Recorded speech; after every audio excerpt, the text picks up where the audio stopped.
My husband cheated on me with his ex at work, but when I got pregnant, he wanted an abortion. My ex-husband Mark might be the most entitled man I know. Divorcing him was probably one of the best decisions I have ever made, and I thought I could live in peace for the rest of my life. But here he is again. 9 years ago, I was happily married to Mark. Our relationship seemed unshakable, or so I thought. We had a solid bond, we dated for 3 years, got engaged for a year while planning our wedding, and then got married. At that time, I was ready to fight for our marriage to the end, believing we were soulmates. But evidently, I was wrong. A few months after our wedding, Mark lost his job. It was a challenging time for both of us, but I was confident that we could get through it and he would find new employment. We had some savings in the bank, and I was working full-time. It was tough for a few months, but he was doing his best to find work. Finally, after many interviews, he landed a new position. I still remember how happy we were the day he got the job offer. We went out to celebrate. Little did I know that this job would end up destroying our marriage. Mark returned from his first day at work looking terrible. I knew something was wrong the moment I saw him. A difficult conversation ensued. As it turned out, his ex-girlfriend Sarah worked at the same place he had just joined. I knew about Sarah Mark, and she had dated for 3 years. He had proposed to her, but she turned him down and left him. This happened a few years before Mark and I met and began dating. We didn't often talk about our exes, but I knew it was a tough time for him, and after that one conversation with me, he never mentioned her again. When I heard it was Sarah, my heart sank. Of all people, it had to be her. I didn't know what to do. Yes, it had been many years, and Mark assured me he had no feelings for her anymore, but the idea of them working together was not comforting.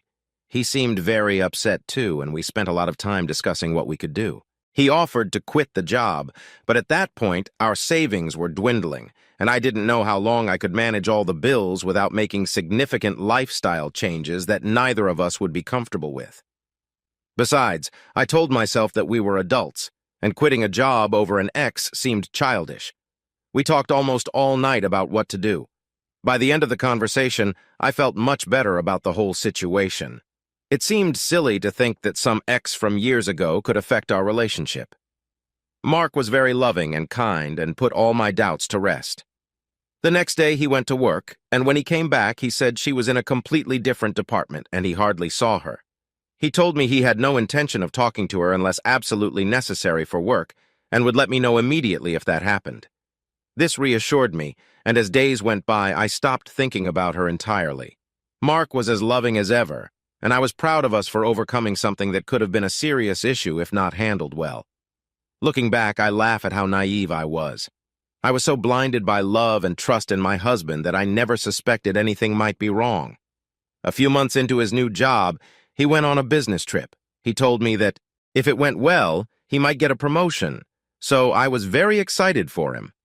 I asked if I could join him and make it a mini getaway for us, but he said he would be working the entire time, so there wasn't much point.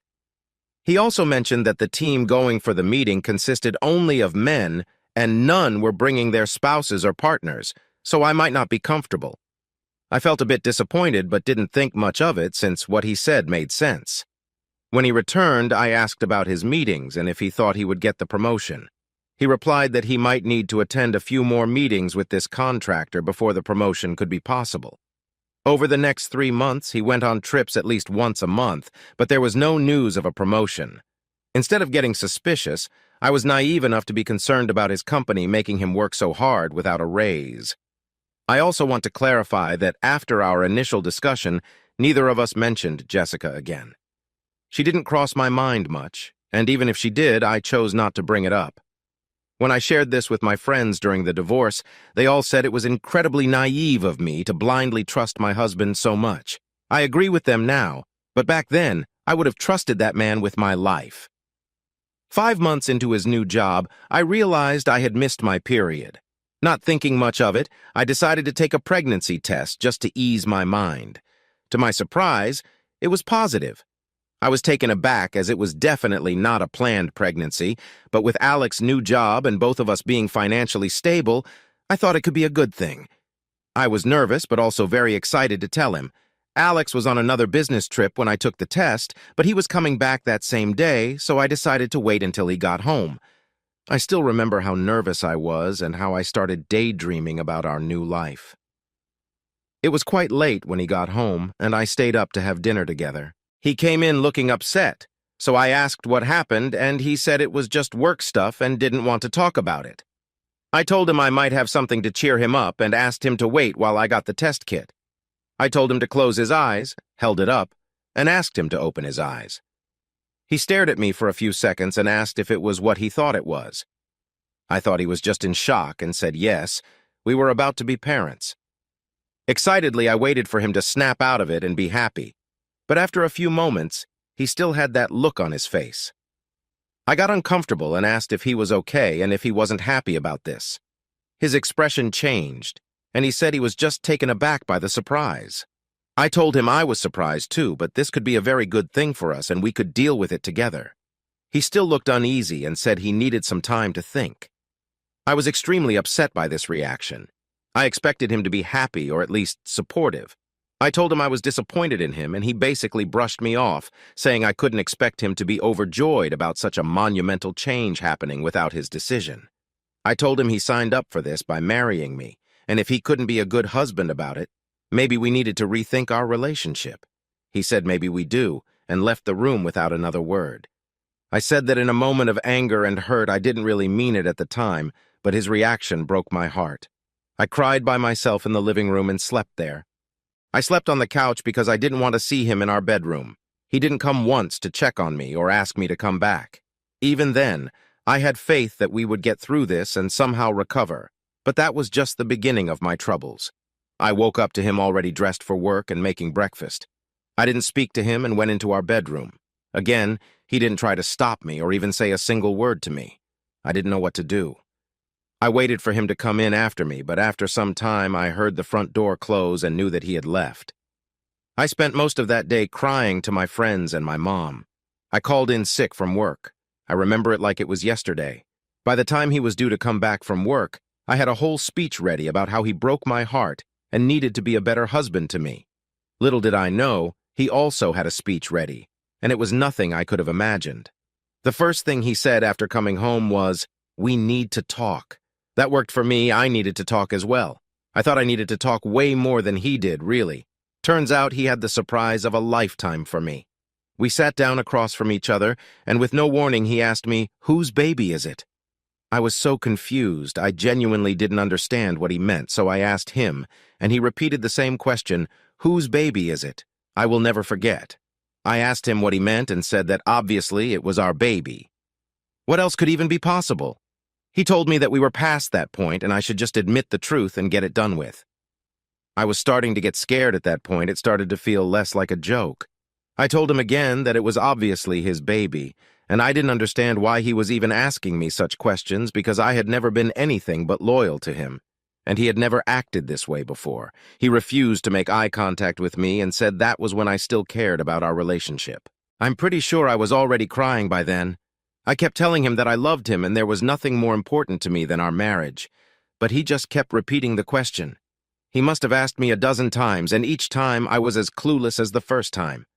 He told me that if I couldn't be honest with him, there was very little left to do because he was not raising another man's child and living with a lie. I was sobbing and kept telling him I had never even thought of another man since I met him and didn't understand what I did to deserve such allegations. He said that with the way I couldn't wait for him to leave the house and go on business trips, it told him everything he needed to know about my loyalty. I was too confused to even speak. Every single time he left for work, I got sad and told myself to be an adult and support him in his career because I remembered how hard it was for both of us when he lost his job. Every single time, I stopped asking to go along with him after the first few times because he always said he was busy constantly and didn't get a minute to himself until late at night. I stopped calling him more than once a day when he was away because he wouldn't pick up and texted me he was with clients. All I did was put him first, only to hear him say that I wanted him away to spend time with another man. It felt like a slap in the face. I felt sick to my stomach, almost thought I was in a bad dream of some sort. I told him all of this, and he said that I shouldn't waste time making him look like the villain because he was tired of feeling unwanted and wouldn't let me make a fool of him. He said that ever since he started working and traveling, I had been distant and didn't make him feel wanted. He said he hated coming home because I didn't even look happy to see him, and he felt like I was happier when he was not around. I kept telling him he was wrong, and this was just a huge misunderstanding, and that I was just trying to be a supportive wife. He kept saying that I was hiding someone and preferred to spend time with someone else instead of being in our marriage. I asked him if he had any proof of these things he was saying, and he said that he didn't need proof to see what was obvious to anyone with half a brain cell. I didn't even know what to say to that.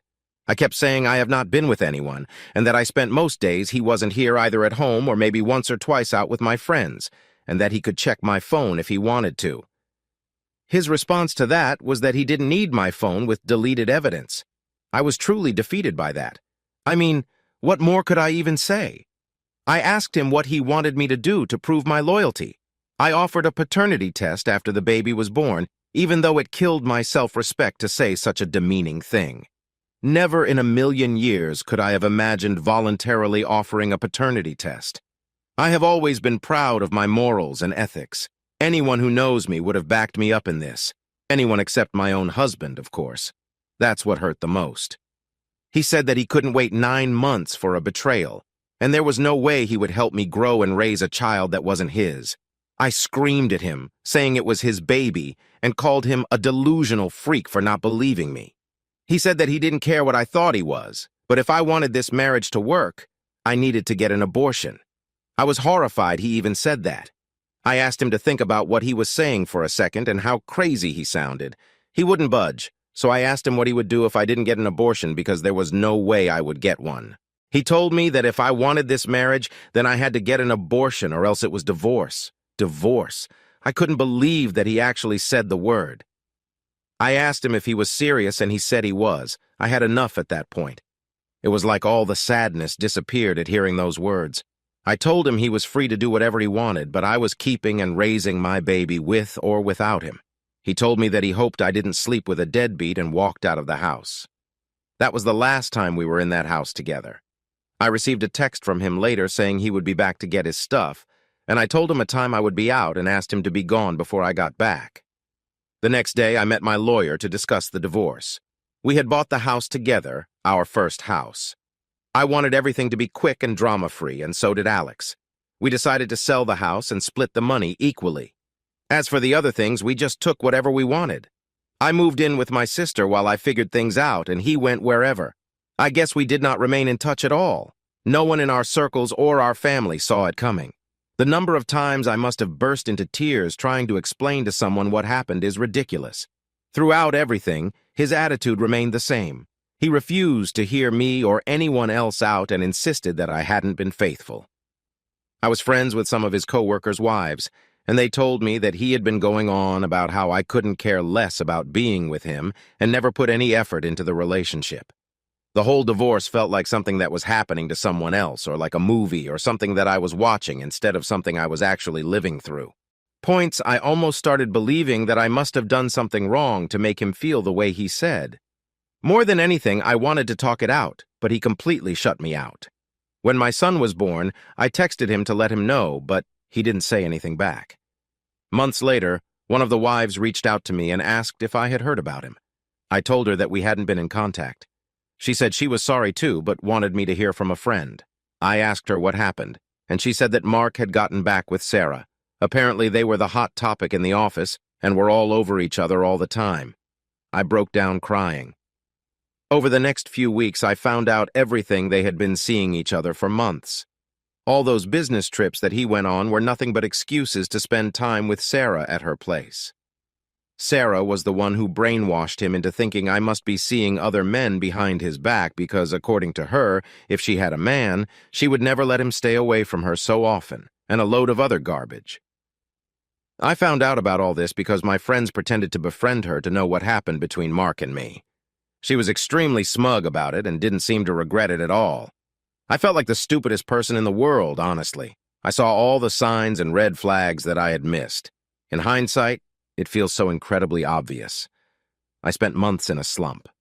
I was extremely depressed, and it was undoubtedly the hardest period of my life. I had to quit my job and had to rely on my family to get me by. Being a single mother and dealing with my depression and the guilt of being a burden on my family was excruciatingly rough, to say the least.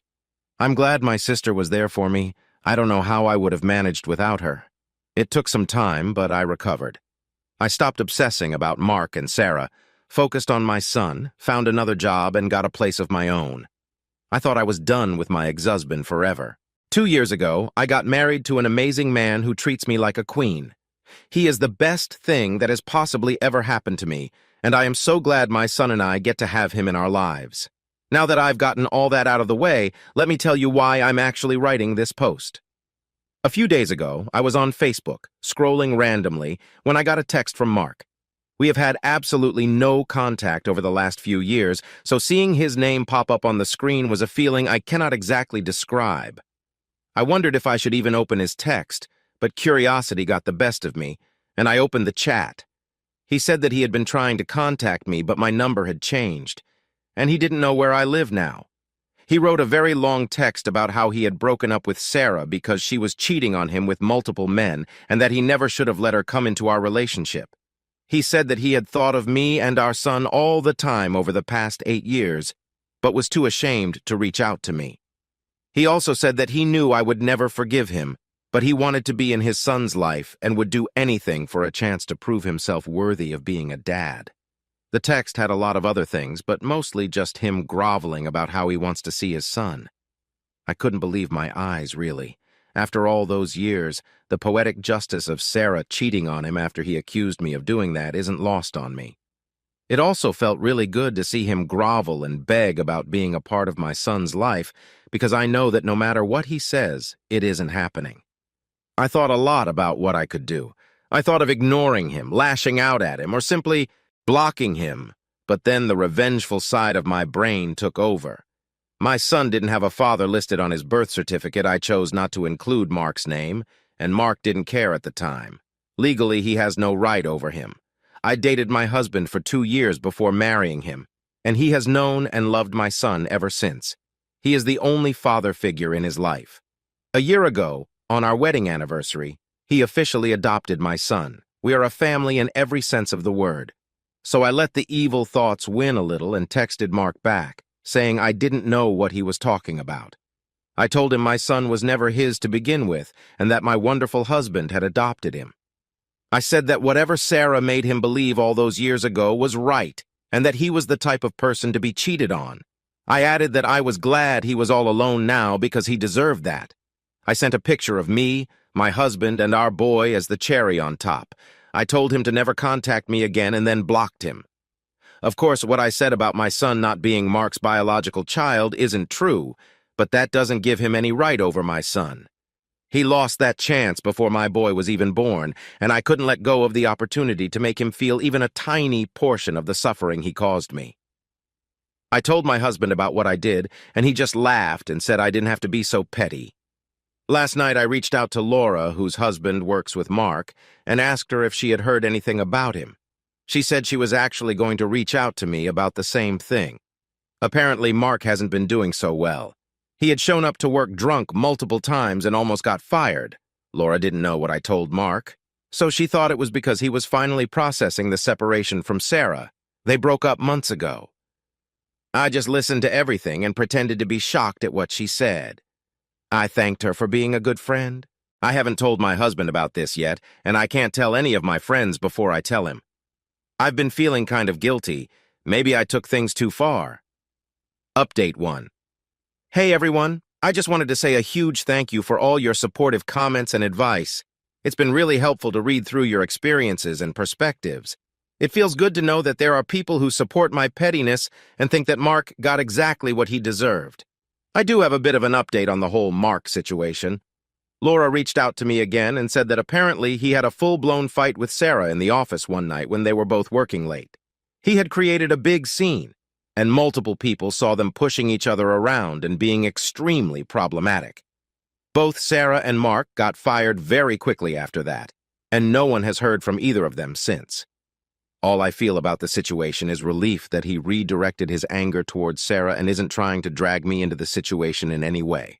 I don't want to deal with him ever again in any capacity. I decided to tell Laura about what I told Mark, and she seemed a bit concerned. We both hate Mark for what he did to my son and me, but she thinks I might have taken things too far and that there's no point in letting things from the past affect him or anyone so much. She is actually telling me to reach out to Mark again and tell him the truth. She has promised not to tell a word about this to anyone, but thinks I should get the truth out in the open. I don't agree with this for a number of reasons, mostly because I don't care enough about Mark to put him out of his misery, but also because I don't want. I feared that he might get angry and try to find some way to gain access to my son. It's unlikely, but you never know. I refuse to take any chances when it comes to my child. He is simply too important to me, and I don't trust Mark enough to just let this go. What I did might have been harsh, but I don't see why it should be such a big blow to him now. Update 2. Since my last update, I've done a lot of reflecting. I decided to have an honest conversation with my husband about everything that happened and what Laura told me.